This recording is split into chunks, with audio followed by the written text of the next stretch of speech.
बैठा दिया गया है। और वो डर पता है किसने बैठाया है? टीवी और अखबार ने, कि मायावती पैसा लेती है, अखिलेश पैसा लेते हैं। ये सब फर्जी है। वो पैसा लेते हैं पार्टी चलाने के लिए, क्योंकि उनको कोई चंदा नहीं देता है।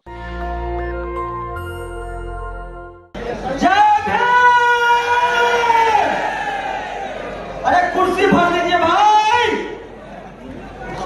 एक बार फिर से जोर से बोलिएगा। जो लोग आए हुए हैं, अगर दम है तो, मन से आए हैं तो, और टाइम पास करने आए हैं तो ठंडा में रहिए, और अगर सुनने आए हैं तो शुक्रिया करिए भंते सुमित रतन का, जो ऐसे भंते हैं आपके पास, जो आपको राजनीतिक आंदोलन भी समझा रहे हैं।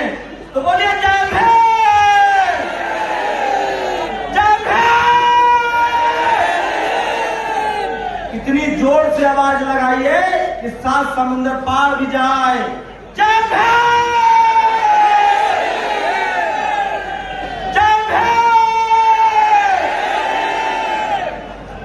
शुक्रिया दोस्तों, आप लोग तकलीफ में हैं। मैं जो कुर्सी की तरफ है, सबसे भारी काम होता है कुर्सी की तरफ बैठना, लेकिन इस देश के मालिक वही हैं जो कुर्सी की तरफ बैठते हैं। और ये बात मैंने भंते सुमित रतन जी से सीखी है। वो जब भी कोई बात शुरुआत करते हैं तो कहते हैं मुल्क के मालिकों।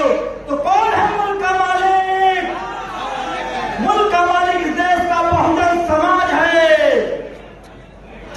शुक्रिया आप लोगों को, और आप लोगों को देखकर जोश आ गया। मेरी गुजारिश है कि जो लोग भी नेशनल दस्तक को कम से कम देखते हैं, वो तो कुर्सियों पर चले जाएं।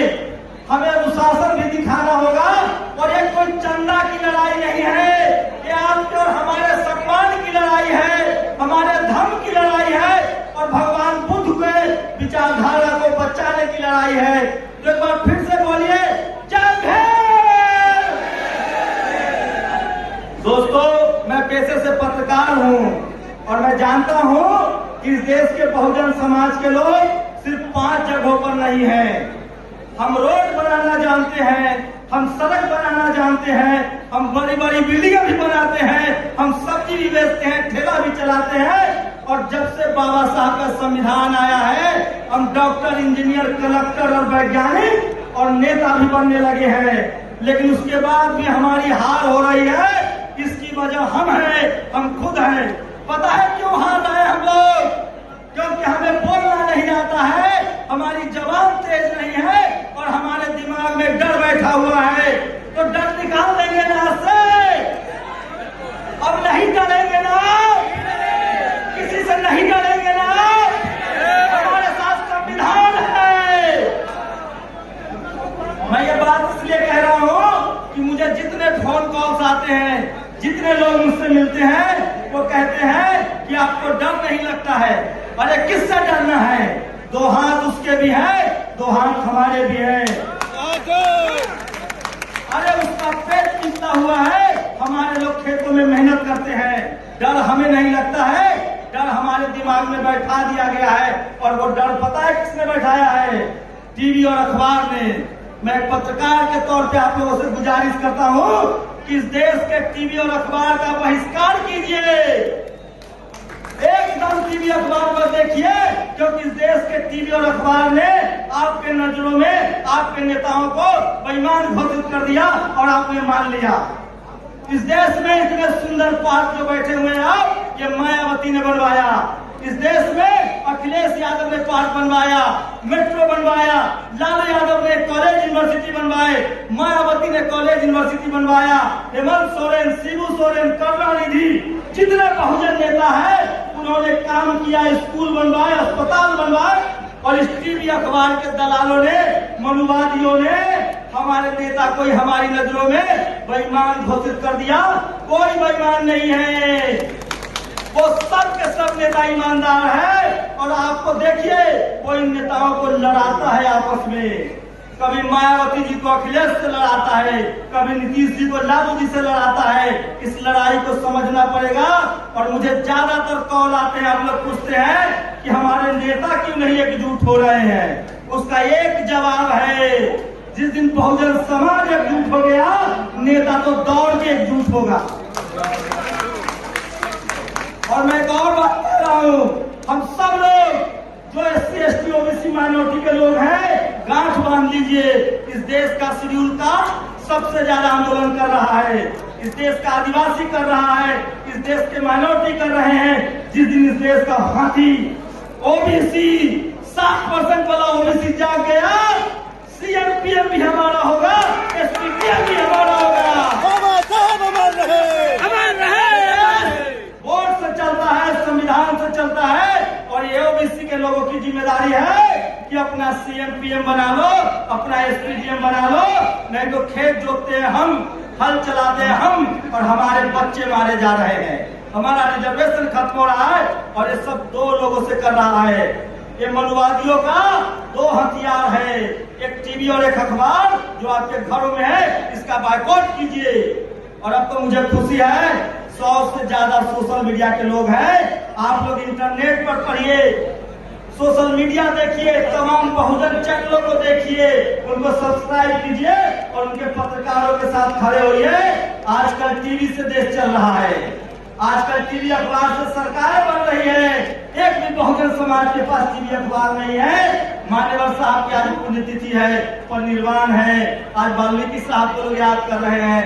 सोचिए, मान्यवर साहब कहते थे मनी, मीडिया और माफिया, ये जो लोग कहानी कहता है ना कि मायावती पैसा लेती है, अखिलेश पैसा लेते हैं, ये सब फर्जी है। वो पैसा लेते हैं पार्टी चलाने के लिए, क्योंकि उनको कोई चंदा नहीं देता है।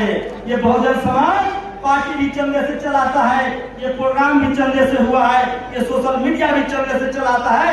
इसमें निडर होकर कहिए कि हम गरीब लोग हैं, चंदे से चलाएंगे, लेकिन हम अपने बच्चों को पढ़ाएंगे और एक दिन इस देश में हमारी सत्ता होगी।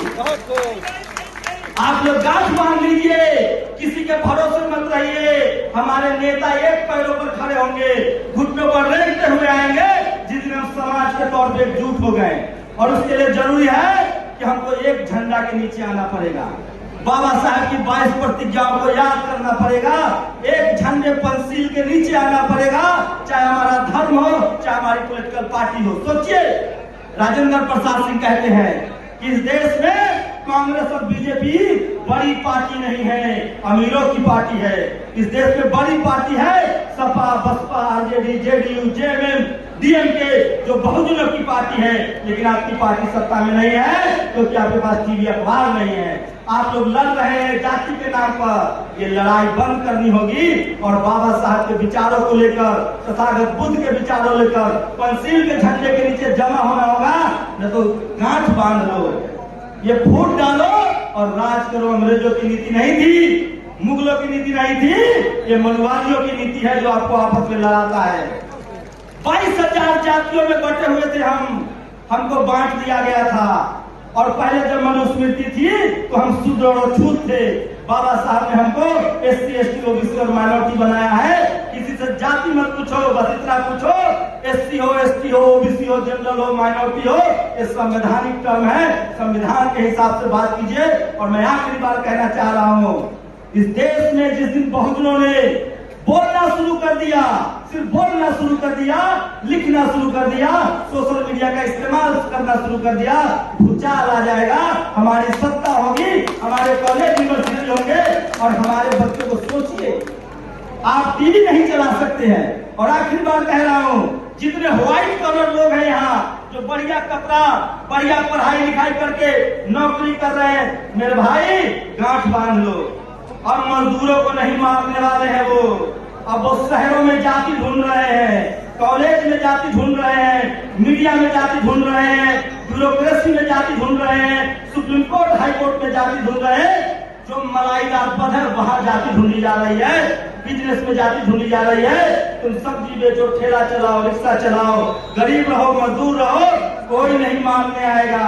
हो सकता है कि तुमको पुचकार कर 10-20 रुपया भी दे दे, लेकिन जब आप मलाईदार पद, SPDM, कलेक्टर, CM जब मांगेंगे तब वो आपकी जाति पूछते हैं और तब आप पर अत्याचार करते हैं। इसलिए जातिवाद जो है वो गांव में नहीं शहरों में आ गया है, उस जातिवाद से लड़ना है।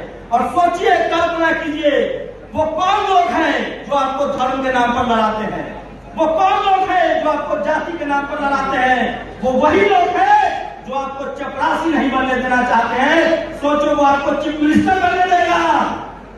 जो आपको चपरासी नहीं बनने देना चाहता है वो चीफ मिनिस्टर बनने देगा। चीफ जस्टिस बनने देगा। इसलिए अपने दुश्मनों को पहचानो और पंचशील के झंडे तले, बहुजन यूनिटी के तले एक तरफ आओ। बहुजन हिताय बहुजन सुखाय। और जब तक हम एकजुट नहीं होंगे तब तक न हमारे पास जमीन है, न हमारे पास पैसा है, न हमारे पास टीवी है, न हमारे पास अखबार है, न हमारे पास बिजनेस है। हमारे पास अभी भी आजादी के 75 साल बाद भी एक चीज है, वो है बाबा साहब का संविधान और वोट का अधिकार। और उसी वोट से सीएम पीएम लेना पड़ेगा। और अगर ये बात आप नहीं मानेंगे तो आप अपने मरने की तैयारी कीजिए। बस एक फर्क होगा, हमारी मौत पहले होगी, बारी आपकी आएगी, तरीका अलग होगा। हमारी मौत सम्मान से होगी, हमारी मौत पे लोग रोएंगे और आप रोज जलालत की जिंदगी मारे जाएंगे। इसलिए अन्याय के खिलाफ, गैर बराबरी के खिलाफ खड़ा होना होगा, बोलना पड़ेगा, लिखना पड़ेगा। और सोशल मीडिया का इस्तेमाल कीजिए और अपने दिमाग से डर से निकालिए।